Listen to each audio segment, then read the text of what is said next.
ಸಂದೇಶ ಏನಂದ್ರೆ ಮೊಣಕಾಲಿನ ಪ್ರಾರ್ಥನೆ. ಏನ್ ಸಂದೇಶ ಇವತ್ತು?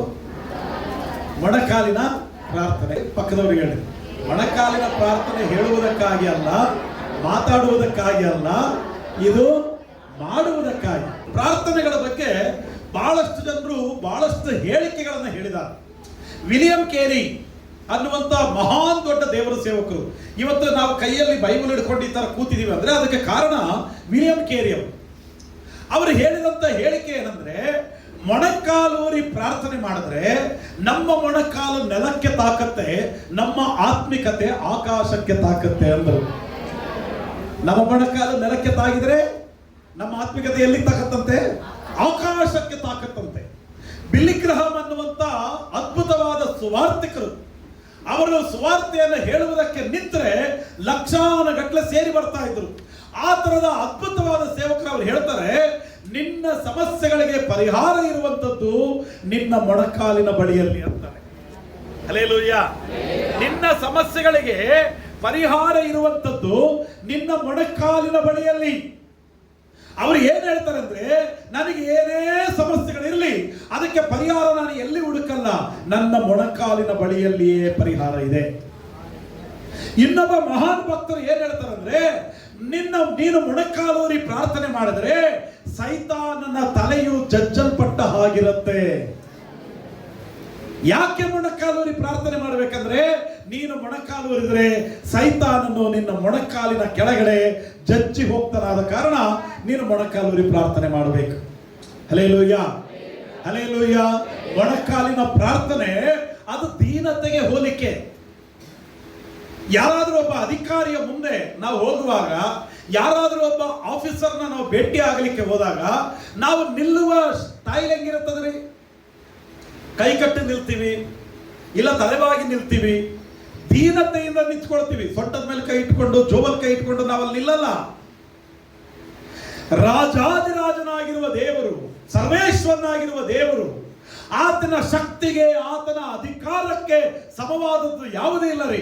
ಆತನ ಮುಂದುಗಡೆಯಲ್ಲಿ ಬರುವಾಗ ನಾವೆಂಗಿರ್ಬೇಕಂಗಾದ್ರೆ, ಅದಕ್ಕೆ ನಾನು ಏನ್ ಹೇಳ್ತಿದ್ದೀನಿ ಅಂದ್ರೆ, ಮೊಣಕಾಲು ನಮ್ಮ ದೀನತೆಯನ್ನು ತೋರಿಸುತ್ತೆ ದೇವರಿಗೆ.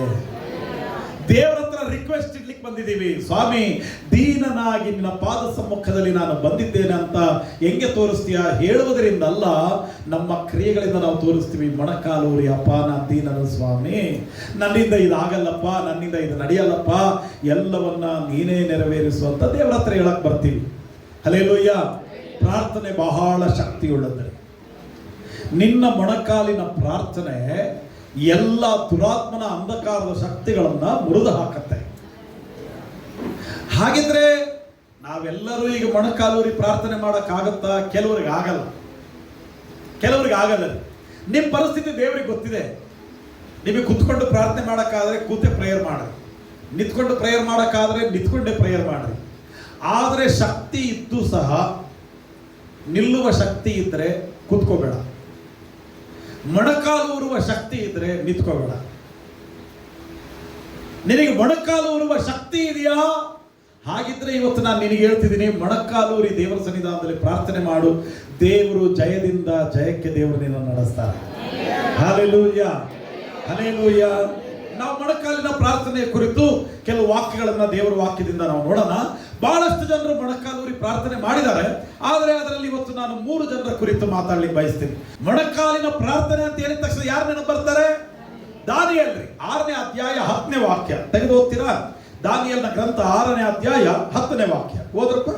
ಶಾಸನಕ್ಕೆ ರುಜುವಾದದ್ದು ದಾನಿಯೇಲನಿಗೆ ತಿಳಿದಾಗ ಅವನು ತನ್ನ ಮನೆಗೆ ಹೋಗಿ ಯೆರೂಸಲೇಮಿನ ಕಡೆಗೆ ಕದವಿಲ್ಲದ ಕಿಟಕಿಗಳುಳ್ಳ ತನ್ನ ಮಹಡಿಯ ಕೋಣೆಯಲ್ಲಿ ಯಥಾ ಪ್ರಕಾರ ದಿನಕ್ಕೆ 3 ಆವರ್ತಿ ಮೊಣಕಾಲೂರಿ ತನ್ನ ದೇವರಿಗೆ ಪ್ರಾರ್ಥನೆ ಮಾಡಿ ಸ್ತೋತ್ರ ಸಲ್ಲಿಸಿದನು. ನೋಡ್ರಿ, ಯಥಾ ಪ್ರಕಾರ 3 ಆವರ್ತಿ ಯೆರೂಸಲೇಮಿನ ಕಡೆಗಿರುವ ಕಿಟಕಿಯ ಬಳಿಯಲ್ಲಿ ಮೊಣಕಾಲೂರಿ, ಅಲ್ಲಿ ವಾಕ್ಯ ಬರ್ತಿದೆ, ಮೊಣಕಾಲೂರಿ 2 ಕೈಗಳನ್ನೆತ್ತಿ ಯಥಾ ಪ್ರಕಾರ ಪ್ರಾರ್ಥನೆ ಮಾಡಿದನಂತೆ. ವಾಕ್ಯ ಕೇಳುವಾಗ ಹೆಂಗ್ ಕೇಳ್ಬೇಕಂತ ಹೇಳ್ಕೊಡ್ತೀನಿ, ಕೇಳಿಸ್ಕೊಳ್ಳಿ. ವಾಕ್ಯ ಹೇಳಬೇಕಾದ್ರೆ ಮಧ್ಯದಲ್ಲಿ ಕೆಲವು ಸ್ಟೋರಿಗಳಿರ್ತವೆ, ಮಧ್ಯದಲ್ಲಿ ಒಂದು ಸಣ್ಣ ಸಣ್ಣ ಘಟನೆಗಳು, ಇಲ್ಲ ಕಥೆಗಳು, ಉದಾಹರಣೆಗಳು ಏನೋ ಹೇಳ್ತಾ ಇರ್ತೀವಿ. ಕೆಲವು ಸಾರಿ ನಮಗೆ ಅದು ಬಹಳ ಇಷ್ಟ ಆಗುತ್ತೆ.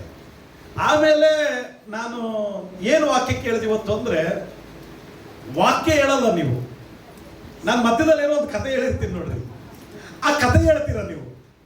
ವಾಕ್ಯ ತಲೆಯಿಂದ ಹೋಗಿರುತ್ತೆ, ಕತೆ ಮಾತ್ರ ತಲೆಯಲ್ಲಿ ಕೂತಿರುತ್ತೆ. ಹಂಗಲ್ಲ ಅದು. ಆ ಕತೆ ಯಾಕೆ ಹೇಳೋದು ಅಂದ್ರೆ, ಆ ವಾಕ್ಯ ನಿಮ್ಮಲ್ಲಿ ನೆನಪಿರಲಿ ಅನ್ನೋದಕ್ಕಾಗಿ ಆ ಕತೆಗಳು ಘಟನೆಗಳು ಹೇಳೋದು. ನಾ ಹೇಳೋದು ಗೊತ್ತಾಗ್ತಿದ್ಯಾ? ಈಗ ಮಗು ಸಣ್ಣ ಮಕ್ಕಳಿದ್ದಾಗ ಮಾತ್ರೆ ನುಂಗಿಸ್ಬೇಕಂದ್ರೆ ಬಾಳೆಹಣ್ಣೊಳಗೋ ಇಲ್ಲಾಂದ್ರೆ ಮುದ್ದೆ ಒಳಗೋ ಟ್ಯಾಬ್ಲೆಟ್ ಇಟ್ಟು ನುಂಗಿಸ್ತಿದ್ರು. ನಮಗೆ ನೆನಪಿದೆ, ಬಾಳೆಹಣ್ಣು ಆ ಥರ ಒಬ್ಬ ಹುಡುಗನಿಗೆ ಅವ್ರ ತಾಯಿ ಬಾಳೆಹಣ್ಣು ಒಳಗಡೆ ಟ್ಯಾಬ್ಲೆಟ್ ಇಟ್ಟು ಅದನ್ನು ಕ್ಲೀನಾಗಿ ಮುದ್ದೆ ಮಾಡಿ ಬಾಯಲ್ಲಿ ಹಾಕಿದ್ಲು. ಅದಕ್ಕೆ ಇವನೇನು ಮಾಡ್ದೆ ಅಂದರೆ, ನುಂಗಿದೇನಪ್ಪ ಟ್ಯಾಬ್ಲೆಟು ಅಂತಂದರೆ, ಹೂನಮ್ಮ ನೀನು ಕೊಟ್ಟಿದ್ದು ಬಾಳೆಹಣ್ಣು ನಾನು ತಿಂದೆ, ಅದರೊಳಗಡೆ ಏನೋ ಬೀಜ ಇತ್ತು ಅಂತ ತೆಗೆದು ಪಕ್ಕದಾಗ ಇಟ್ಟಿದ್ದೀನಿ ಅನ್ನು. ಅಮ್ಮ ಬಾಳೆಹಣ್ಣು ಕೊಟ್ಟಿದ್ದು ಯಾಕೆ? ಅಮ್ಮ ಬಾಳೆಹಣ್ಣು ಕೊಟ್ಟಿದ್ದು ಏನಕ್ಕೆ? ಟ್ಯಾಬ್ಲೆಟ್ ನುಂಗ್ಲಿ ಅಂತ. ಇವನೇನು ಮಾಡ್ದ? ಟ್ಯಾಬ್ಲೆಟ್ ಹೊರಗಡೆ ಇಟ್ಟು ಬಾಳೆಹಣ್ಣು ತಿಂದಾನ್ರಿ ಅವನು. ನಾವು ಭಾಳ ಜನರು ಹಂಗೆ ಬಾಳೆಹಣ್ಣು ತಿಂತೀವಿ, ಟ್ಯಾಬ್ಲೆಟ್ ಹೊರಗೆ ಇಟ್ಟು ಬಿಡ್ತೀವಿ. ಇದೀರಾ? ವಾಕ್ಯ ಚೆನ್ನಾಗಿ ಕೇಳಿಸ್ಕೋಬೇಕು, ವಾಕ್ಯನ ನಿಮ್ಮ ಜ್ಞಾನದೊಳಗೆ ಇಟ್ಕೋಬೇಕು. ಏನ್ ಮಾಡ್ದ ಅವನ ಕಿಟಕಿ ಹತ್ರ? ಯೆರೂಸಲೇಮಿನ ಕಡೆಗಿರುವಂತ ಕಿಟಕಿ ಹತ್ರ ಏನ್ ಮಾಡ್ದ? ಇದನ್ನ ನೀವು ನೆನಪಿಟ್ಕೊಳ್ರಿ. ಏನ್ ಮಾಡ್ದ ಅವನು? ಪದೇ ಪದೇ ನೀವು ಇದೇ ಹೇಳಬೇಕು. ಇವತ್ತು ಪ್ರಸಂಗ ಮುಗಿಯ ತನಕ ಮೊಣಕಾಲಿನ ಪ್ರಾರ್ಥನೆ, ಮೊಣಕಾಲಿನ ಪ್ರಾರ್ಥನೆ, ಮೊಣಕಾಲಿನ ಪ್ರಾರ್ಥನೆ. Hallelujah, hallelujah. ಏನ್ ಮಾಡ್ದ ಅವನು? ಮೂರಾವರ್ತಿ ಮೊಣಕಾಲೂರಿ ಯಥಾ ಪ್ರಕಾರವಾಗಿ ದೇವರ ಸನ್ನಿಧಾನದಲ್ಲಿ ಪ್ರಾರ್ಥನೆ ಮಾಡ್ದ. ಇವನು ಯಾರು ಗೊತ್ತಾ? ದಾನಿಯೇಲು. 127 ಸಂಸ್ಥಾನಗಳನ್ನು ಒಳಗೊಂಡಂತ ಬಾಬೆಲ್ ಸಾಮ್ರಾಜ್ಯಕ್ಕೆ ಅಧಿಕಾರಿ ಅವರು. 127 ಸಂಸ್ಥಾನಗಳನ್ನು ಒಳಗೊಂಡಂತ ಬಾಬೆಲ್ ಸಾಮ್ರಾಜ್ಯಕ್ಕೆ ಅಧಿಕಾರಿ ರೀ, ಪ್ರಧಾನಮಂತ್ರಿ. ಆವಾಗ ಅವನು ಪೋಸ್ಟ್ ಪ್ರಧಾನಮಂತ್ರಿ. ಅವನು ಪ್ರಧಾನಮಂತ್ರಿ ಆಗಿದ್ರು ಕೂಡ ಮೊಣಕಾಲೂರಿ ದೇವರ ಸನ್ನಿಧಾನದಲ್ಲಿ ಪ್ರಾರ್ಥನೆ ಮಾಡ್ತಿದ್ದಾನೆ. ಸೆರೆ ಹಿಡಿಯಲ್ಪಟ್ಟಿದ್ದ. ಸೆರೆ ಹಿಡಿಯಲ್ಪಟ್ಟು ಅವನನ್ನ ಸೆರೆಯಲ್ಲಿ ಹಾಕಿದ್ರು. ಸೆರೆಯಲ್ಲಿದ್ದಾಗಲೂ ಮೊಣಕಾಲೂರಿ ಪ್ರಾರ್ಥನೆ ಮಾಡ್ದ. ಉದ್ಯೋಗ ಸಿಕ್ಕಾಗ ಮೊಣಕಾಲೂರಿ ಪ್ರಾರ್ಥನೆ ಮಾಡ್ದ.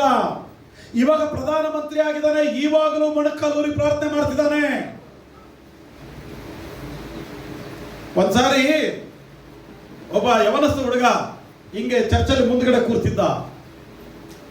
ಯಾವಾಗಲೂ ಚಕ್ಕಬಕ್ಕಳು ಹಾಕೊಂಡು ಕೂತ್ಕೊಳ್ಳೋನು. ಹಿಂದ್ಗಡೆ ವೃದ್ಧರಿಗೋಸ್ಕರ, ವಯಸ್ಸಾದವರಿಗೋಸ್ಕರ ಒಂದು 5-6 ಚೇರ್ಗಳು ಹಾಕಿದ್ರ ಚರ್ಚಲ್ಲಿ. ಮುಂದ್ಗಡೆ ಯಾವಾಗಲೂ ಕೂತ್ಕೊಳ್ತಿದ್ದಲ್ಲ, ಚಂದ ವಾಕ್ಯ ಕೇಳ್ತಿದ್ದ, ಪ್ರಾರ್ಥನೆ ಮಾಡ್ತಿದ್ದ. ಸ್ವಲ್ಪ ದಿನ ಆದ್ಮೇಲೆ ಜಾಬ್ ಸಿಕ್ತು ಅವನಿಗೆ, ಒಳ್ಳೆ ಕೆಲಸ ಸಿಕ್ತು. ನೆಕ್ಸ್ಟ್ ವಾರದಲ್ಲಿ ಆರಾಧನೆಗೆ ಬಂದ. ಆರಾಧನೆಗೆ ಬಂದ್ರೆ ಹಿಂದ್ಗಡೆ ಚೇರ್ಗಳು ಹಾಕಿದ್ರಲ್ಲ, ಆ ಚೇರಲ್ಲಿ ಕುತ್ಕೊಂಡ.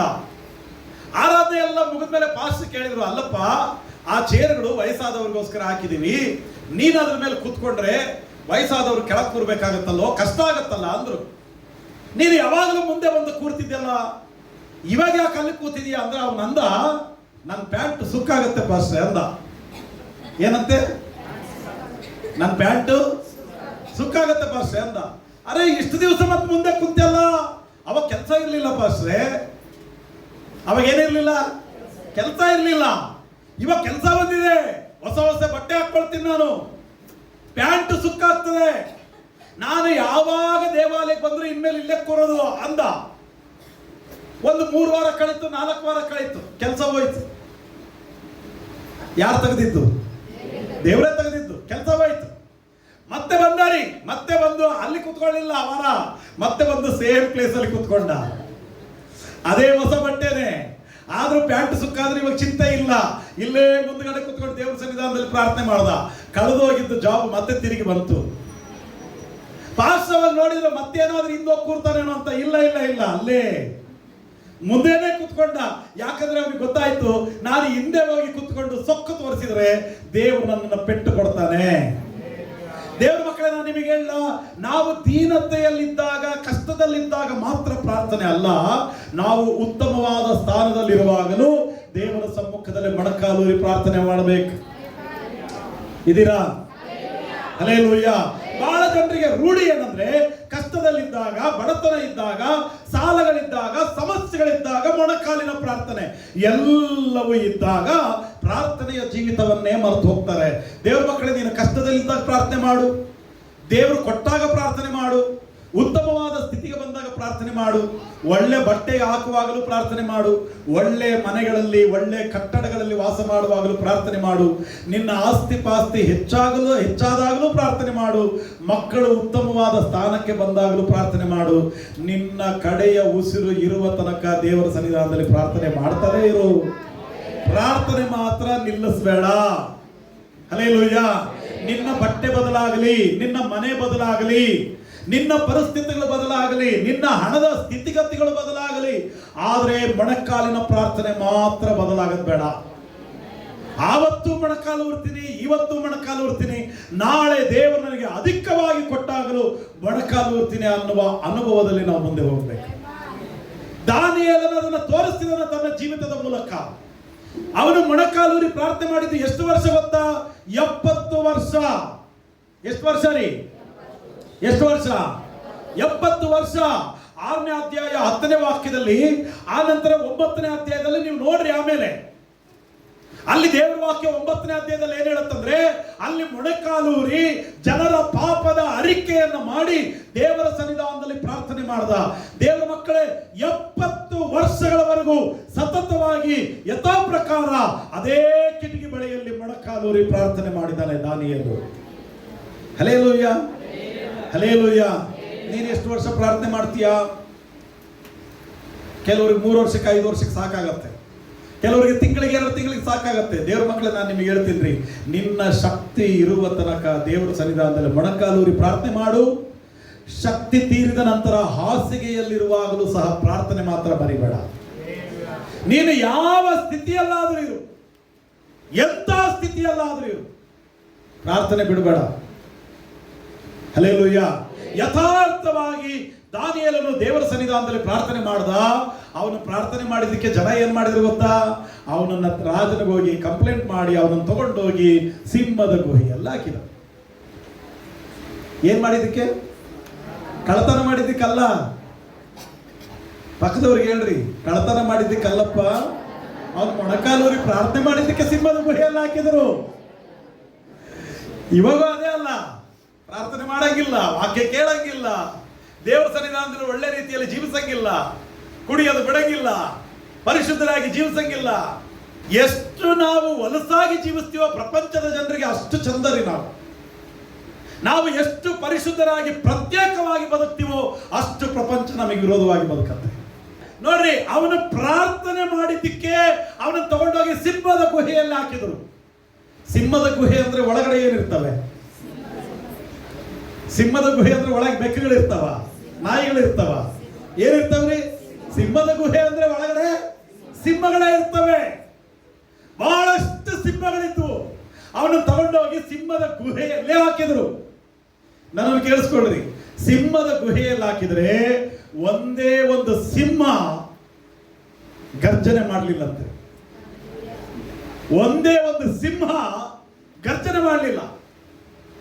ಆ ದಾನಿಯೇಲನ ಅಲ್ಲಿಂದ ಬೀಳ್ತಿರುವಾಗಲೇ ಸಿಂಹಗಳ ಪಿನ್ ಡ್ರಾಪ್ ಸೈಲೆನ್ಸ್, ಕಂಪ್ಲೀಟ್ ನಿಶ್ಶಬ್ದ. ಎಲ್ಲಿ? ಸಿಂಹಗಳ ಮಧ್ಯದಲ್ಲಿ. ಸಿಂಹಗಳ ಗರ್ಜಿಸಲಿಲ್ಲ. ಬೈಬಲ್ ಅಲ್ಲಿ 3 ಜನರನ್ನ ಹೇಳ್ತೀನಿ, ಸಿಂಹಗಳನ್ನ ಎದುರಿಸಿದವರು 3. ಒಬ್ಬನು ದಾನಿಯೇಲು, ಒಬ್ಬನು ಸಂಸೋನು, ಒಬ್ಬನು ದಾವೀದು. ಸಂಸೋನನು ಸಿಂಹವು ಗರ್ಜಿಸಿ ಬರುವಾಗ ಸಂಸೋನನು ಬಾಯನ್ನು ಸೀಳಿದನಂತೆ. ದಾವೀದನ ಕುರಿಗಳನ್ನು ಕಾಯ್ತಿರುವಾಗ ಒಂದು ಸಿಂಹ ಮತ್ತು ಒಂದು ಕರಡಿ ಗರ್ಜಿಸಿ ಬರುವಾಗ ಅವನು ಸಿಂಹವನ್ನು ಕರಡಿಯನ್ನು ಒಡೆದು ಕೊಂದು ಹಾಕಿದಂತೆ. ಒಡೆದು ಕೊಂದು ಹಾಕಿದ ಸಂತೋಷನೇ, ಇವನು ಬಾಯಿ ಸೀಳಿದ ಸಂತೋಷನೇ. ಆದರೆ ಅವರಿಬ್ಬರಿಗೂ ಅವು ಗರ್ಜಿಸಿದವು, ಆದರೆ ದಾನಿಯೇಲನಿಗೆ ಗರ್ಜಿಸಲೇ ಇಲ್ಲ ರೀ. ಹಲ್ಲೆಲೂಯಾ. ತುಟಿ ಕದ್ದಿಲ್ಲ. ಸಿಂಹಗಳು ಯಾಕೆ ಗರ್ಜಿಸಲಿಲ್ಲ? ನನ್ನನ್ನು ಕೇಳಿಸ್ಕೊಳ್ರಿ ದೇವರ ಮಕ್ಕಳೇ.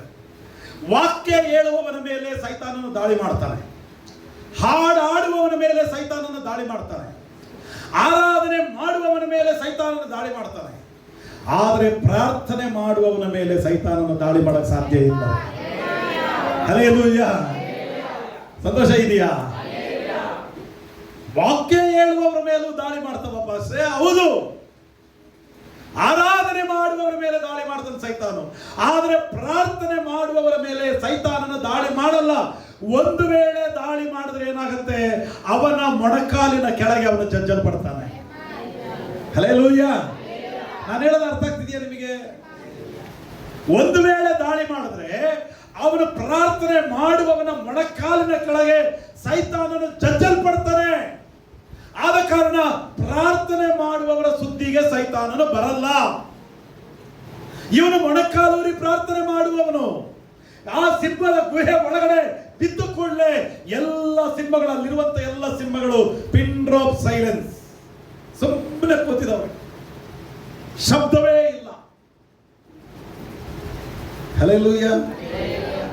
ನಿನ್ನ ಸಮಸ್ಯೆಗಳು ಅನ್ನುವಂತ ಸಿಂಹದ ಬೋನಿನಲ್ಲಿ ನೀನು ಬಿದ್ದಿದ್ರೆ, ಕಷ್ಟ, ರೋಗ, ಸಾಲ, ಸಮಸ್ಯೆ ಅನ್ನುವಂತ ಸಿಂಹದ ಬೋನಿನಲ್ಲಿ ನೀನು ಬಿದ್ದಿದ್ರೆ, ನಾನಿವತ್ತು ನಿನಗೆ ಹೇಳ್ತೀನಿ, ನಿನ್ನ ಮೊಣಕಾಲಿನ ಪ್ರಾರ್ಥನೆ ಎಲ್ಲ ಸಮಸ್ಯೆಗಳು ನಿಂತು ಹೋಗುವಂತೆ ಮಾಡುತ್ತೆ.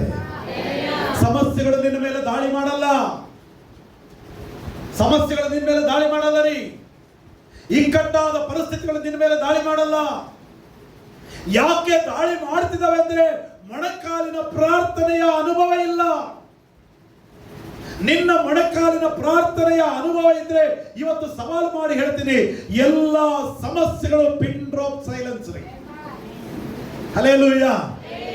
ನಾನು ನಿಮಗೆ ಇನ್ನೊಂದು ಮಾತು ಹೇಳ, ನಿನ್ನನ್ನು ಅವಮಾನಿಸುವವರು, ನಿನ್ನ ಸುತ್ತಮುತ್ತ ಇದ್ದು ನಿನ್ನನ್ನು ಮಾತಾಡುವವರು, ನಿನ್ನನ್ನು ಕೆಟ್ಟದಾಗಿ ಕಾಣುವವರು, ಶತ್ರುತ್ವ ಮಾಡುವವರು, ಅವರಂತವನು, ಇವನಿಂತವನು, ಇವರು ಇಂಥವರು, ಅವರಂತವರು ಅಂತ ಇಲ್ಲ ಸಲ್ಲದ ಆರೋಪಗಳನ್ನು ನಿಮ್ಮ ಮೇಲೆ ಹಾಕುವಂತ ಎಲ್ಲ ಬಾಯಿಗಳನ್ನ ಕಟ್ಟುವುದಕ್ಕೆ ನನ್ನ ದೇವರು ಶಕ್ತನಾಗಿದ್ದಾನೆ.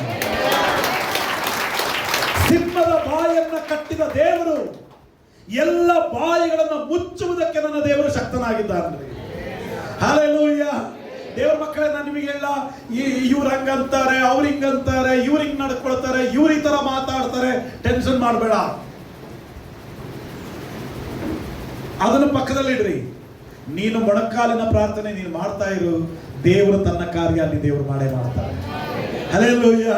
ನೀನು ಟೆನ್ಷನ್ ಮಾಡಿದ್ರೆ ನಿನಗೆ ಕಾಯಿಲೆ ಜಾಸ್ತಿ ಆಗ್ತದೆ, ನಿನ್ BP ಜಾಸ್ತಿ ಆಗತ್ತೆ, ನಿನ್ ಶುಗರ್ ಲೆವೆಲ್ ಜಾಸ್ತಿ ಆಗತ್ತೆ. ನಾನು ನಿಮಗೆ ಹೇಳ್ತೀನಿ, ಯಾವ ಟೆನ್ಷನ್ ತಗೋಬೇಡ್ರಿ, ಒಂದ್ ಸೈಡಿಗೆ ಇಡ್ರಿ, ಸ್ವಾಮಿಗೆ ಒಪ್ಪಿಸಿಕೊಡ್ರಿ, ಮೊಣಕಾಲು ಉರ್ರಿ. ನಿನ್ನ ಮೊಣಕಾಲಿನ ಪ್ರಾರ್ಥನೆ ಇದೆಯಲ್ಲ, ಎಲ್ಲವನ್ನ ನಿಲ್ಲಿಸುತ್ತೆ. ಹಲ್ಲೆಲೂಯಾ. ಎಲ್ಲವನ್ನ ಮುಚ್ಚಿ ಹಾಕತ್ತೆ. 23ನೇ ಕೀರ್ತನೆಯಲ್ಲಿ ದೇವರ ವಾಕ್ಯ ಹೇಳುತ್ತಲ್ಲ, ಶತ್ರುಗಳ ಮುಂದೆ ನೀನು ನನಗೋಸ್ಕರ ಔತಣವನ್ನ ಸಿದ್ಧಪಡಿಸ್ತೀಯ. ಯಾರಿಗೆ ಹೇಳಿದ್ದು ಅಂದ್ರೆ, ನೀನು ಮೊಣಕಾಲೂರು. ನೀನು ಮೊಣಕಾಲೂರಿದ್ರೆ ಶತ್ರುಗಳ ಮುಂದೆ ಔತಣವನ್ನ ಸಿದ್ಧಪಡಿಸ್ತಾರೆ.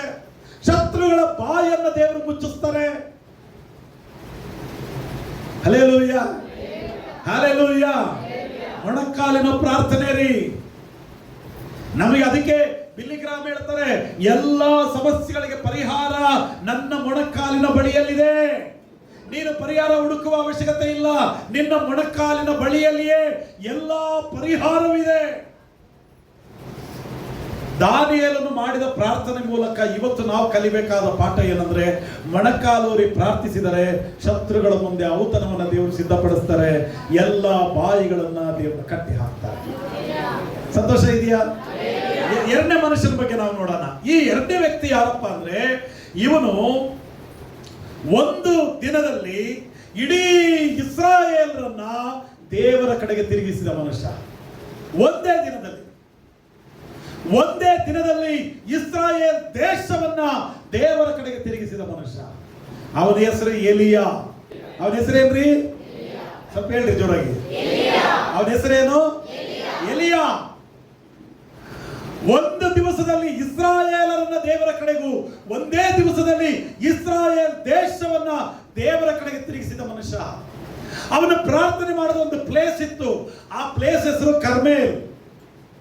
ಕರ್ಮೇಲ್ ಬೆಟ್ಟದ ಕಡೆಗೆ ಹೋಗಿ ಮೊಣಕಾಲೂರಿ ದೇವರ ಸನ್ನಿಧಾನದಲ್ಲಿ ಅವನು ಪ್ರಾರ್ಥನೆ ಮಾಡುತ್ತಿದ್ದಾರೆ.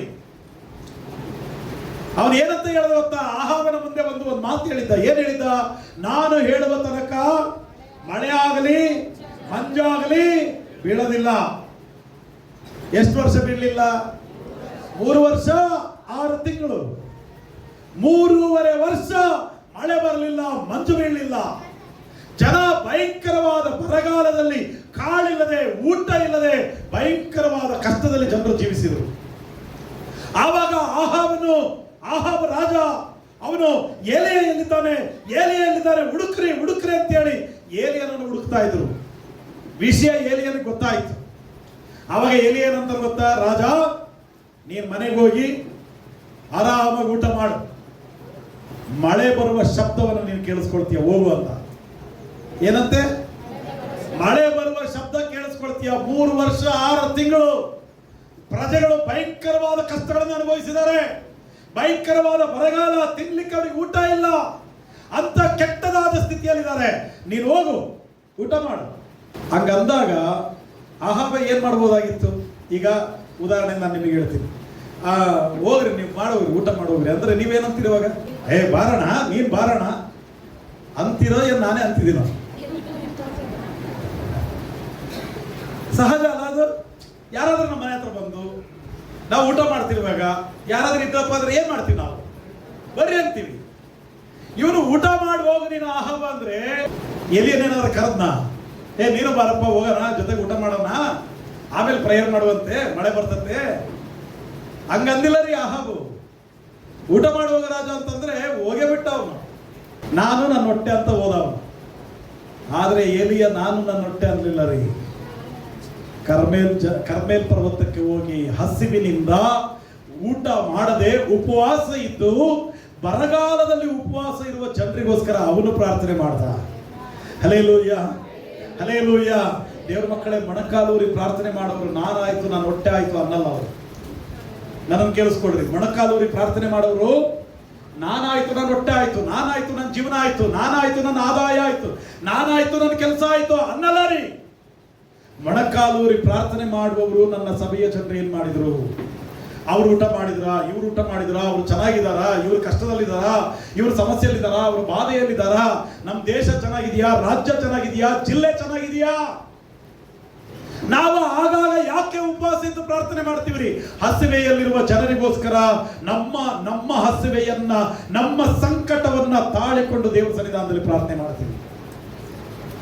ಮೊಣಕಾಲೂರಿ ಪ್ರಾರ್ಥನೆ ಮಾಡುವವನ ಲಕ್ಷಣ ಅದು. Hallelujah, hallelujah. ಅವನು ಊಟ ಮಾಡಿ ಹೋಗಿ ರಾಜ ಆಯ್ತು ಅಂದ್ರೆ ಅವನು ಹೋಗಿ ಊಟ ಮಾಡ್ಲಿಕ್ಕೆ ಸ್ಟಾರ್ಟ್ ಮಾಡ್ದ. ಇವನು ಹೋಗಿ ಮೊಣಕಾಲೂರಿ ಪ್ರೇಯರ್ ಮಾಡ್ಲಿಕ್ಕೆ ಸ್ಟಾರ್ಟ್ ಮಾಡ್ದ. ಏನ್ ಪ್ರೇಯರ್ ಮಾಡ್ತಿದ್ದಾನೆ? ಸ್ವಾಮಿ, ನಮ್ಮ ದೇಶಕ್ಕೆ ದಯಮಾಡಿ ನೀನು ಮಳೆಯನ್ನ ಅನುಗ್ರಹ ಮಾಡಪ್ಪ. Prayer start ಮಾಡ್ದರಿ.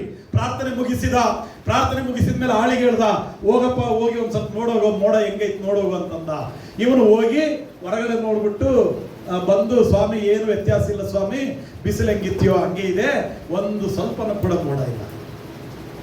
ಮತ್ತೆ ಏನ್ ಮಾಡ್ದ ಅವನು? ಮತ್ತೆ ಪ್ರಾರ್ಥನೆ ಮಾಡಿ ಹೇಳ್ದ ಆಳಿಗೆ, ಹೋಗಪ್ಪ ಇವಾಗ ನೋಡ್ಕೊಂಬ. ಇವಾಗ ಆಳು ಹೊರಗಡೆ ಬಂದು ನೋಡ್ದ, ಬಿಸಿಲಿನ ವಾತಾವರಣ ಹಂಗೆ ಇತ್ತು. ಮತ್ತೆ ಏನಿಗೆ ಬಂದು ಹೇಳ್ದ, ಸ್ವಾಮಿ ಏನು ವ್ಯತ್ಯಾಸ ಇಲ್ಲಪ್ಪ, ಬಿಸಿಲು ಹಂಗೆ ಇದೆ, ಏನ್ ಮಳೆ ವಾತಾವರಣ ಇಲ್ಲ. ಮತ್ತವಾಗ ಏನ್ ಮಾಡ್ದ? ಮತ್ತೇನ್ ಮಾಡ್ದ? ಪ್ರಾರ್ಥನೆ ಮಾಡ್ದ. 3ನೇ ಸಾರಿ ಪ್ರಾರ್ಥನೆ ಮಾಡ್ದ. ಮತ್ತೆ ಕೇಳ್ದ, ಇಲ್ಲ ಇನ್ನು ಮಳೆ ಮೋಡ ಇಲ್ಲ. 4ನೇ ಸಾರಿ ಏನ್ ಮಾಡ್ದ ರೀ? ಪ್ರಾರ್ಥನೆ ಮಾಡ್ದ. 5ನೇ ಸಾರಿ ಏನ್ ಮಾಡ್ದ? ಪ್ರಾರ್ಥನೆ ಮಾಡ್ದ. 6ನೇ ಸಾರಿ ಏನ್ ಮಾಡ್ದ? ಅಂದ್ರೆ 60 ಸಾರಿ ಆದ್ರೂ ಅವನು ಪ್ರಾರ್ಥನೆ ಮಾಡ್ತಾನೆ. ನಾವೇನ್ ಮಾಡ್ತೀವಿ ಗೊತ್ತಾ? 2 ಸಾರಿ ಪ್ರಾರ್ಥನೆ ಮಾಡ್ತೀವಿ, 3ನೇ ಸಾರಿ ಮುಕ್ತಾಯ, 3 ಸಾರಿ ಪ್ರಾರ್ಥನೆ ಮಾಡ್ತೀವಿ, ಮುಗೀತು. 4ನೇ ಸಾರಿ ಏನಿದೆ ಗೊತ್ತಾ? ಕೇಳಿದ್ರು ಏನು ಉಪಯೋಗ ಇಲ್ಲ. ಇನ್ನು ಕೆಲವ್ರು ಹೇಳೋದು, ಅಯ್ಯೋ ಪಾಸ್ಟ್ರೇ ಪ್ರಾರ್ಥನೆ ಮಾಡಿದೀನಿ ಅಂದ್ರೆ ಒಂದ್ಸರಿನೂ ಮಾಡಿಲ್ಲ ಅವ್ರು. ಪ್ರಾರ್ಥನೆ ಮಾಡಿದೀನಿ ಅಂದ್ರೆ ಹಂಗಿಂಗಲ್ಲ ಅಷ್ಟೇ, ಭಯಂಕರ ಪ್ರಾರ್ಥನೆ. ಅವ್ರಿಗೆ ಪ್ರೇಯರ್ ಮಾಡೋದೇ ನೋಡಿಲ್ಲ ನಾನು. ಸಾರಿ ಪ್ರೇಯರ್ ಮಾಡಿದೆ. ಒಂದು ಸಾರಿ ಪ್ರೇಯರ್ ಮಾಡಿದ್ರೆ ಜೀವನ ಪೂರ್ತಿ ಪ್ರೇಯರ್ ಮಾಡೋ ತರ ಹೇಳ್ದಂಗೆ ಹೇಳ್ತಾನ್ರಿ. ನಾನ್ ನಿಮಗೆ ಹೇಳ, ನೀವು ಎದುರು ನೋಡುವಂತ ಕಾರ್ಯಗಳು ನೆರವೇರುವ ತನಕ ಪ್ರಾರ್ಥನೆ ಮಾಡಿ. ಅವನು 6 ಸಾರಿ ಅಲ್ರಿ, 7 ಸಾರಿ ಅಲ್ಲ, 60 ಸಾರಿ ಆಗಲಿ, 70 ಸಾರಿ ಆಗಲಿ ಏಲಿಯನು ಅದೇ ಪ್ರಾರ್ಥನೆ ಮಾಡ್ತಿದ್ದ. ನಾವೇನ್ ಮಾಡ್ತೀವಿ? 2 ಸಾರಿ, 3 ಸಾರಿ, 4 ಸಾರಿ, 5 ಸಾರಿ ನೋಡ್ತೀವಿ. ನಡೆಯಲ್ಲ ಅಂದಾಗ ಬೇರೆ ಪ್ಲಾನ್ ಹುಡುಕ್ತೀವಿ. ಇದಾಗಲ್ಲ, ಯಾಕೋ ಬೇರೆ ತರ ಮಾಡೋದು ಬಾ ಅಂತೀವಿ. ಇದು ನಡೆಯಲ್ಲ ಬಿಡು ಯಾಕೋ ಅಂತೀವಿ. ಬೇರೆ ವಿಚಾರಗಳನ್ನು ಹುಡುಕ್ತೀವಿ. ದೇವ್ರ ಮಕ್ಕಳೇ ಆ ಥರ ಮಾಡಬೇಡ್ರಿ. ನಿನ್ನ ಶಕ್ತಿ ಮೇಲೆ, ನಿನ್ನ ಸಾಮರ್ಥ್ಯದ ಮೇಲೆ, ನಿನ್ನ ಹಣದ ಮೇಲೆ, ನಿನ್ನ ಆಸ್ತಿ ಪಾಸ್ತಿಗಳ ಮೇಲೆ ಆಧಾರ ಆಗಬೇಡ. ನೀನು ಮಾಡುವ ಪ್ರಾರ್ಥನೆಯನ್ನು ದೇವರು ಕೇಳ್ತಾರೆ. ಮತ್ತೊಂದು ಯೋಜನೆಯನ್ನು ಮಾಡಬೇಡ, ಮತ್ತೊಂದು ಪ್ಲಾನ್ ಮಾಡಬೇಡ. ದೇವರ ಯೋಜನೆ ಏನಿದೆಯೋ ಅದನ್ನೇ ದೇವರು ನೆರವೇರಿಸ್ತಾರೆ. ಹಲ್ಲೆಲೂಯ. 6 ಸಾರಿ ಅಲ್ಲ ರೀ, 6 ಸಾರಿ ನೋಡ್ದ. 6 ಸಾರಿ ನಾವು ಹಂಗೆ ಅಂದ. 7ನೇ ಸಾರಿ ಇವನು ಪ್ರಾರ್ಥನೆ ಮಾಡ್ದ. 7ನೇ ಸಾರಿ ಪ್ರಾರ್ಥನೆ ಮಾಡಿ ಇವಾಗ ಹೋಗಿ ನೋಡಪ್ಪ ಅಂದ್ರೆ, ಸ್ವಾಮಿ ಮೋಡ ಒಂದು ಅಂಗೈಯಗಳಷ್ಟು, ಇಷ್ಟು ಮೋಡ ಆಗಿದೆ ಸ್ವಾಮಿ ಅಂದ. ಇಷ್ಟು ಸಾಕ್ರಿ ಏಲಿಯನಿಗೆ. ಅವನೇನಂದ ಗೊತ್ತಾ? ಅದು ನಾನು ಕಳೆದ ವಾರದಲ್ಲಿ ನಾನು ನಿಮಗೆ ಹೇಳಿದೆ, ಸಾಸಿವೆ ಕಾಳಿನಷ್ಟು ನಂಬಿಕೆ. ಅಂದ್ರೆ ಏನಂದ್ರ ಅರ್ಥ? ಒಂದಿಷ್ಟು ಅಂಗೈಯಾಗಲ್ಲ, ಮೋಡ ನೋಡಿದ್ನಲ್ಲ, ಮುಗೀತು. ಇನ್ನು ಭಯಂಕರವಾಗಿ ಮಳೆ ಸುರಿಯತ್ತೆ, ನೀನು ಬೇಗ ಹೋಗಿ ರಾಜನಿಗೆ ಹೇಳು, ಬೇಗ ಓಡೋಗಿ ಅರಮನೆಗೆ ಸೇರ್ಕೊಂತೀವ. ಏನ್ ಮಾಡು? ಅರಮನೆಗೆ ಸೇರ್ಕೋ, ಭಯಂಕರವಾದ ಮಳೆ ಸುರಿಯತ್ತೆ, ಬೇಗ ಹೋಗಂತ ಆಹಾವನಿಗೆ ಹೇಳೋಗ ಅಂದ. ದೇವ್ರ ಮಕ್ಕಳೇ, ನಾನು ನಿಮಗೆ ಹೇಳ, ನೀನು ಮೊಣಕಾಲೂರಿ ಪ್ರಾರ್ಥನೆ ಮಾಡಿದ್ರೆ ಆಕಾಶದ ದ್ವಾರಗಳು ತೆರೆಯಲ್ಪಡ್ತವೆ. ದೊಡ್ಡ ಚಪ್ಪಾಳೆ ಕೊಡು ದೇವರಿಗೆ ಮಹಿಮೆ ಹೇಳಬೇಡಿ. ನೀನು ಮೊಣಕಾಲೂರಿ ಪ್ರಾರ್ಥನೆ ಮಾಡಿದ್ರೆ ಆಕಾಶದ ದ್ವಾರಗಳು ತೆರೆಯಲ್ಪಡ್ತವೆ. ದಾನಿಯೇಲನ ಪ್ರಾರ್ಥನೆಯಿಂದ ನಾನು ನಿಮಗೆ ಹೇಳ್ತಾ ಇರೋದೇನಂದ್ರೆ, ಶತ್ರುಗಳ ಮಧ್ಯದಲ್ಲಿ ಔತಣವನ್ನ ಸಿದ್ಧಪಡಿಸ್ತಾರೆ. ಅಲ್ಲ ಸಲ್ಲದ ಬಾಯಿಗಳನ್ನ ಮುಚ್ಚಿ ಹಾಕ್ತಾರೆ. ಏಲಿಯನ ಪ್ರಾರ್ಥನೆ ಮೂಲಕ ನಾನು ನಿಮಗೆ ಏನ್ ಹೇಳ್ತೀನಿ ಗೊತ್ತಾ? ಸೈತಾನನು ನಿಮ್ಮ ಯಾವ ಬಾಗಿಲುಗಳನ್ನ ಮುಚ್ಚಿದ್ದಾನೋ ಆ ಬಾಗಿಲುಗಳು ದೇವರು ತೆರೆಯ ಮಾಡ್ತಾನೆ. ಹಲ್ಲೆಲೂಯ. ಯಾವ ಬಾಗಿಲುಗಳು ಮುಚ್ಚಲ್ಪಟ್ಟಿದೆಯೋ, ಸೈತಾನನು 1 ಬಾಗಿಲು ಮುಚ್ಚುತ್ತಾನೆ, ದೇವರು 7 ಬಾಗಿಲುಗಳನ್ನು ನಮಗಾಗಿ ತೆರೆಯ ಮಾಡ್ತಾನೆ. ಹಲ್ಲೆಲೂಯ. ಮುಚ್ಚಲ್ಪಟ್ಟ ಬಾಗಿಲುಗಳು ತೆರೆಯಲ್ಪಡ್ತವೆ. ಮಕ್ಕಳ ವಿವಾಹದ ವಿಷಯದಲ್ಲಿ ಬಾಗಿಲು ಮುಚ್ಚಿದೆಯಾ? ವ್ಯಾಪಾರದ ವಿಷಯದಲ್ಲಿ ಬಾಗಿಲು ಮುಚ್ಚಿದೆಯಾ? ಉದ್ಯೋಗದ ವಿಷಯದಲ್ಲಿ ಬಾಗಿಲು ಮುಚ್ಚಿದೆಯಾ? ಮಕ್ಕಳ ಭವಿಷ್ಯತ್ತಿನ ವಿಷಯದಲ್ಲಿ ಬಾಗಿಲು ಮುಚ್ಚಿದೆಯಾ? ದೇವರ ಮಕ್ಕಳೇ, ನಿಮ್ಮ ವ್ಯಾಪಾರ ವ್ಯವಹಾರಗಳಲ್ಲಿ ಬಾಗಿಲು ಮುಚ್ಚಲ್ಪಟ್ಟಿದೆಯಾ? ಇವತ್ತು ಸವಾಲು ಮಾಡಿ ಹೇಳ್ತೇನ್ರಿ, ನಿನ್ನ ಮೊಣಕಾಲಿನ ಪ್ರಾರ್ಥನೆ ಮುಚ್ಚಲ್ಪಟ್ಟ ಎಲ್ಲ ಬಾಗಿಲುಗಳು ತೆರೆಯಲ್ಪಡ್ತವೆ. ಯಾವ ಕಾರ್ಯಗಳು ನಿಂತು ಹೋಗಿದ್ದಾವೋ ಮತ್ತೆ ತಿರುಗಿ ಆ ಕಾರ್ಯಗಳು ಪ್ರಾರಂಭ ಆಗ್ತವೆ. Hallelujah, hallelujah. ಮೊಣಕಾಲಿನ ಪ್ರಾರ್ಥನೆ ರೀ, ಮೊಣಕಾಲಿನ ಪ್ರಾರ್ಥನೆ. ಏಲಿಯನು ಹೆಂಗೆ ಪ್ರಾರ್ಥನೆ ಮಾಡಿದ ಗೊತ್ತಾ? 1 ಅರಸಗಳ ಗ್ರಂಥ 18ನೇ ಅಧ್ಯಾಯ 41-42ನೇ ವಾಕ್ಯದಲ್ಲಿದೆ. ಮೊಣಕಾಲೂರಿ ತನ್ನ ತಲೆಯನ್ನ ಮೊಣಕಾಲಿಗೆ ನೆಲಕ್ಕೆ ತಾಕುವಷ್ಟು ತಲೆಯನ್ನ ತಗ್ಗಿಸಿ ದೇವರ ಸನ್ನಿಧಾನದಲ್ಲಿ ಪ್ರಾರ್ಥನೆ ಮಾಡಿದ. ಯಹೂದ್ಯರು ಅಷ್ಟು ಸಾಮಾನ್ಯದವರಲ್ಲರಿ. ಯಹೂದ್ಯರು ಯಾರ ಮುಂದೆ ತಲೆ ತಗ್ಸಲ್ಲ, ಯಾರ ಮುಂದೆ ತಲೆ ಬಗ್ಗಲ್ಲರಿ. ಅವ್ರ ರಾಜರೇ ಬರಲಿ ತಲೆ ಎತ್ತೆ ನಡೀತಾರವರು. ಯಾರ ಮುಂದೆ ಕೈ ಕಟ್ಟಿ ನಿಲ್ಲಲ್ಲ ಅವರು. ಮೊಣಕಾಲು ಊರಿದ್ರೆ, ತಲೆ ತಗ್ಗಿಸಿದ್ರೆ, ಕೈಗಳನ್ನು ಕಟ್ಟಿದ್ರೆ ಅದು ಅವಮಾನ ಅಂತ ನೆನೆಸ್ತಾರವರು ಯಹೂದ್ಯರು. ಅದಕ್ಕೆ ಅವರು ಎಲ್ಲಿ ಮೊಣಕಾಲೂರಲ್ಲ, ಕೈ ಕಟ್ಟಲ್ಲ, ತಲೆ ತಗ್ಸಲ್ಲ. ಅವರು ತಲೆ ತಗ್ಸೋದು, ಮೊಣಕಾಲೂರದು ಎಲ್ಲಿ ಗೊತ್ತಾ? ದೇವರ ಪಾದ ಸನ್ನಿಧಾನದಲ್ಲಿ ಮಾತ್ರ. Hallelujah, hallelujah. ಒಬ್ಬ ದೊಡ್ಡ ನಾಯಕನು, ಒಬ್ಬ ಮಂತ್ರಿ, ಇವನ್ ತಲೆ ತಗ್ಗಿಸ್ಲಿಲ್ಲ. ನನ್ನ ಮುಂದೆ ಎಲ್ಲರೂ ತಲೆ ಬಗ್ಗಿಸ್ತಾರೆ, ಇವನೇ ತಲೆ ಬಗ್ಗಿಸ್ಲಿಲ್ಲ. ಯಾವಾಗ ನೋಡಿದ್ರು ನನ್ನ ಮುಖನ ನೇರವಾಗಿ ನೋಡ್ತಾನೆ ಇವನು ಅಂತೇಳಿ ಅವನಿಗೆ ಮರಣದಂಡನೆ ಶಿಕ್ಷೆ ಆಗಬೇಕು ಅಂದ. ಆದ್ರೆ ದೇವರು ಅದನ್ನ ಉಲ್ಟಾ ಮಾಡಿದ್ರು. ಇವನನ್ನೇ ಮಂತ್ರಿ ಮಾಡಿ ಅವನನ್ನೇ ಮರಣದಂಡನೆಗೆ ಹಾಕಿದ್ರು. ಹಲ್ಲೆಲೂಯ. ನೀನು ಮೊಣಕಾಲೂರಿ ಪ್ರಾರ್ಥನೆ ಮಾಡಿದ್ರೆ ನಿನಗೆ ಬರುವಂತ ಆಪತ್ತು ವಿಪತ್ತುಗಳು ಉಲ್ಟಾ ಆಗ್ತಾವ್ರಿ. ಆಮೇಲೆ ಹೇಳ್ರಿ ಜೋರಾಗಿ, ಇನ್ನೊಂದ್ಸಾರಿ ಹೇಳ್ರಿ. ಎಲ್ಲ ಪರಿಸ್ಥಿತಿಗಳು ಉಲ್ಟಾ ಆಗ್ತವೆ. ನಿನ್ನನ್ನು ಮುಳುಗಿಸ್ಬೇಕಂತ ಮನುಷ್ಯ ನೋಡ್ತಾನೆ, ನೀನು ಸಾಮಾನ್ಯ ಮುಳುಗ ಮನುಷ್ಯ ಅಲ್ಲ. ದೇವರು ನಿನ್ನನ್ನು ಕೈ ಹಿಡಿದ ಮೇಲೆ ಕೆತ್ತುತ್ತಾರೆ. ಎಂತ ಕೆಟ್ಟದಾದ ಸ್ಥಿತಿಗಳಲ್ಲಿ ನೀನು ಹಾದು ಹೋಗುವಾಗ ನಡೆಯುವಾಗಲೂ 23ನೇ ಕೀರ್ತನೆಯಲ್ಲಿ ದೇವರ ವಾಕ್ಯ ಹೇಳುತ್ತಲ್ಲ, ಕಾರ್ಗತ್ತಲಿನ ಕಣಿವೆಯಲ್ಲಿ ನಡೆಯುವಾಗಲೂ ನೀನು ಹತ್ತಿರ ಇರೋದರಿಂದ ನಿನ್ನ ದೊಣ್ಣೆಯೋ ನಿನ್ನ ಕೋಲು ನನಗೆ ಏನ್ ಮಾಡುತ್ತೆ? ಧೈರ್ಯ ಕೊಡುತ್ತೆ. ಯಾವ ಕೇಡಿಗೂ ನಾನು ಹೆದರುವುದಿಲ್ಲ. ನಿನಗೆ ಎದುರಾಗಿ ಬರುವಂತ ಎಲ್ಲ ಕೆಟ್ಟದಾದ ಪರಿಸ್ಥಿತಿಗಳು ಉಲ್ಟಾ ಆಗ್ತವೆ. ಮನುಷ್ಯರು ನಿನಗೆ ವಿರುದ್ಧವಾಗಿ ಮಾಡುವಂತ ಪ್ಲಾನ್ಗಳು ಉಲ್ಟಾ ಆಗ್ತವೆ. ಅವರು ಹಾಕುವಂತ ವಂಚನೆಗಳು ಉಲ್ಟಾ ಆಗ್ತವೆ. ನಿನಗೆ ಮಾಡುವಂತ ಮೋಸಗಳು ಉಲ್ಟಾ ಆಗ್ತವ್ರಿ. ಇದೆಯಲ್ಲ, ಸಂತೋಷ ಇದೆಯಾ? ನಮ್ಮನ್ನು ಬಿಡಿಸಕ್ ಬಂದು ಅವ್ರು ಬಿದ್ರೆ ಹೆಂಗಿರ್ತದ್ರಿ?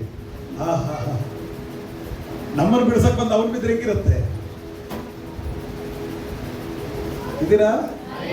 ಸೈತಾನನು ಬಹಳ ಪ್ರಯತ್ನ ಮಾಡ್ತಾನೆ ನಿನ್ನನ್ನು ಬಿಡಿಸ್ಬೇಕಂತ. ಆದರೆ ನೀನು ಮೊಣಕಾಲು ಊರಿರುವುದರಿಂದ ಅವನೇ ಬೀಳ್ತಾನೆ. ಬಹಳ ಸರಿ. ಹಲ್ಲೆಲೂಯಾ. ಮೂರನೇ ವ್ಯಕ್ತಿ ಬಗ್ಗೆ ಹೇಳಿ ನಾನು ನಿಲ್ಲಿಸ್ತೀನಿ ರೀ. ಮೊದಲನೇದು ಯಾರು? ದಾನಿಯೇಲನ ಪ್ರಾರ್ಥನೆಯಿಂದ ಏನ್ ಹೇಳಿದೆ ನಾನು? ಶತ್ರುಗಳ ಮುಂದೆ ಔತಣವನ್ನು ಸಿದ್ಧಪಡಿಸ್ತಾರೆ, ಬಾಯಿಗಳನ್ನು ದೇವರು ಕಟ್ಟಿ ಹಾಕ್ತಾರೆ. ಅದಕ್ಕೆ ಮೊಣಕಾಲು ಪ್ರಾರ್ಥನೆ ಮಾಡಿ. ಏಲಿಯನ ಪ್ರಾರ್ಥನೆಯಿಂದ ನಾನೇನು ಹೇಳಿದೆ? ಮುಚ್ಚಲ್ಪಟ್ಟ ಎಲ್ಲ ಬಾಗಿಲುಗಳನ್ನು ದೇವರು ತೆರೆಯ ಮಾಡ್ತಾರೆ. ಯಾವ್ದು ನಿಂತೋಗಿದೆಯೋ, ಯಾವ್ದು ಅಸಾಧ್ಯವೋ, ಯಾವ್ದು ನಿನ್ನಿಂದ ಮಾಡಕ್ಕಾಗ್ತಾ ಇಲ್ವೋ, ಮೊಣಕಾಲೂರು ಆ ಎಲ್ಲ ಕಾರ್ಯಗಳನ್ನು ದೇವರು ಸರಾಗ ಮಾಡ್ತಾರೆ. ಹಲ್ಲೆಲೂಯಾ. ಇನ್ನು ಮೂರನೇ ವ್ಯಕ್ತಿ ಬಗ್ಗೆ ಹೇಳಿ ನಾನು ನಿಲ್ಲಿಸ್ತೀನಿ. ಮೂರನೇ ವ್ಯಕ್ತಿ ಯಾರು ಗೊತ್ತಾ? ಈ ವ್ಯಕ್ತಿ ಬಗ್ಗೆ ನಾನು ಹೇಳಿಲ್ಲ ಅಂದ್ರೆ ಇವತ್ತಿನ ಪ್ರಸಂಗ ಕಂಪ್ಲೀಟ್ ಆಗಲ್ಲ.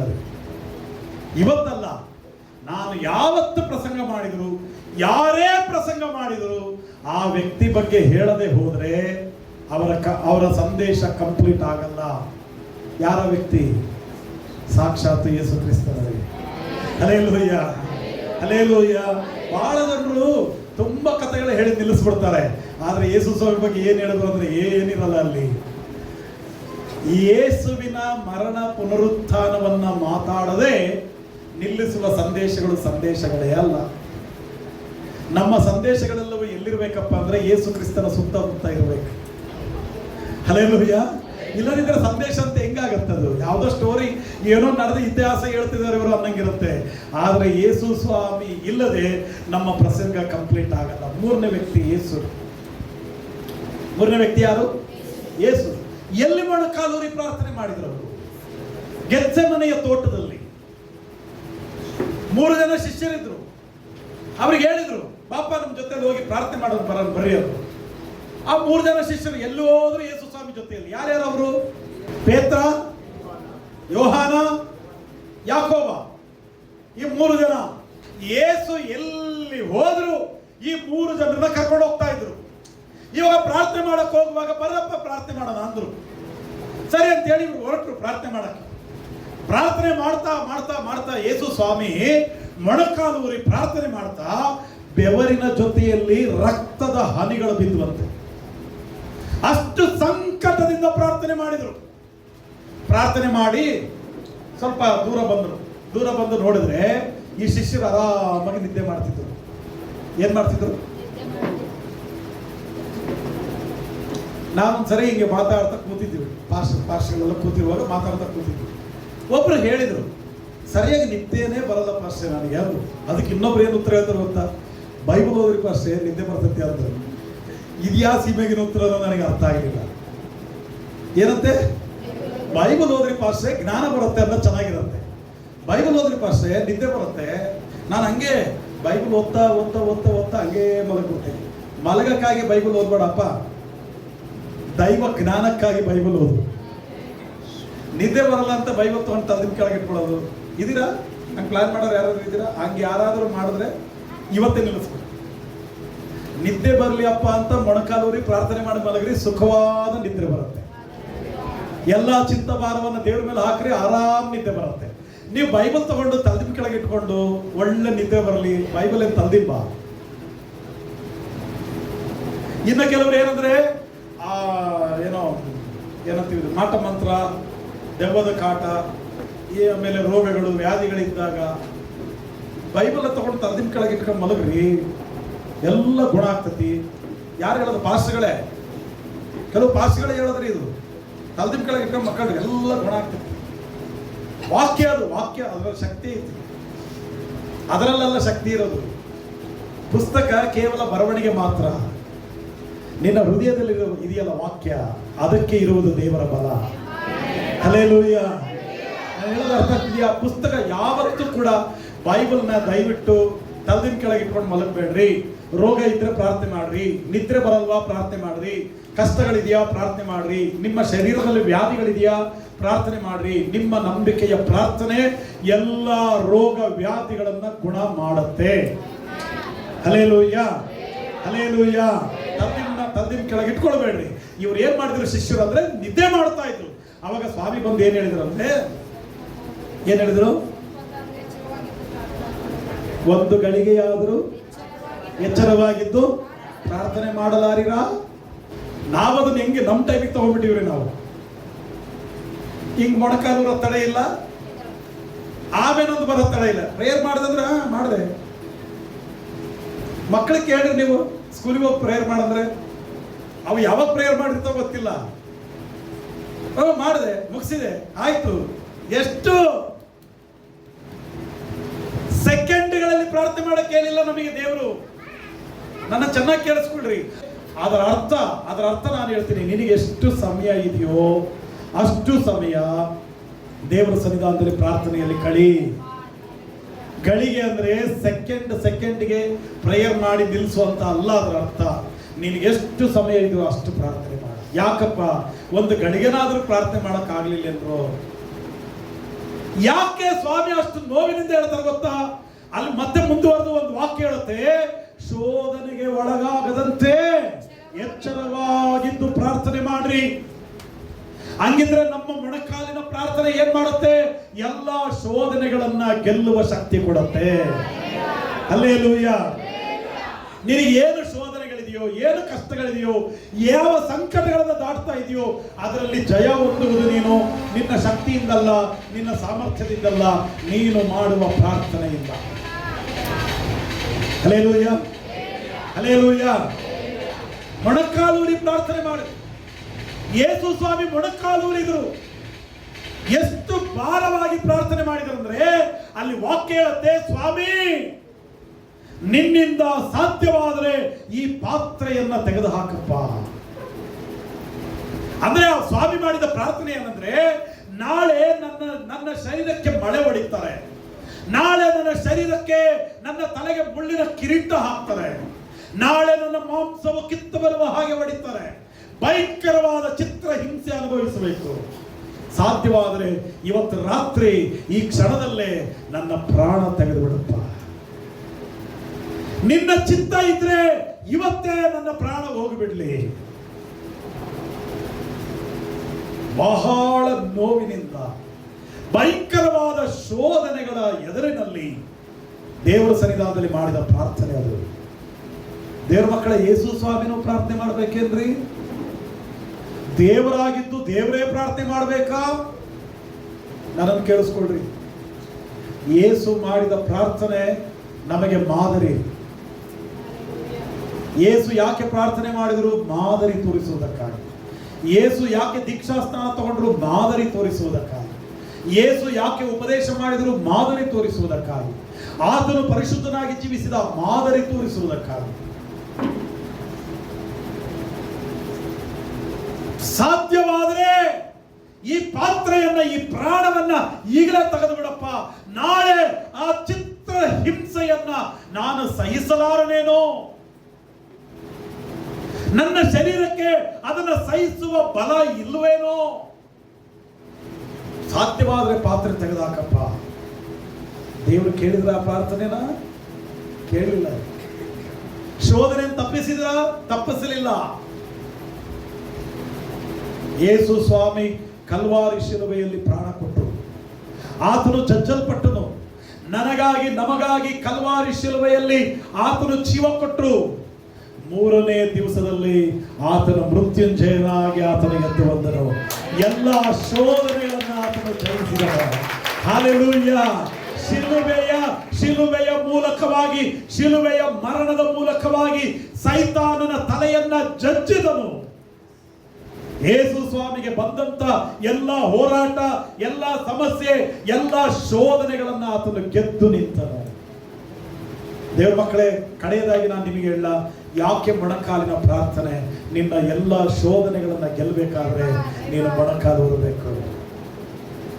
ಕಷ್ಟಗಳಿದೆ, ಶೋಧನೆಗಳಿದೆ, ಸಂಕಟಗಳಿದೆ, ಕಣ್ಣೀರಿದೆ, ಬಾಧೆಗಳಿದೆ, ಅವಮಾನಗಳಿದೆ, ನಿಂದೆಗಳಿದೆ, ಭಯಂಕರವಾದ ಶೋಧನೆಗಳು, 4 ದಿಕ್ಕಿನಿಂದ ನಮ್ಮನ್ನು ಮುತ್ತಿಗೆ ಹಾಕಿದವ ಶೋಧನೆಗಳು.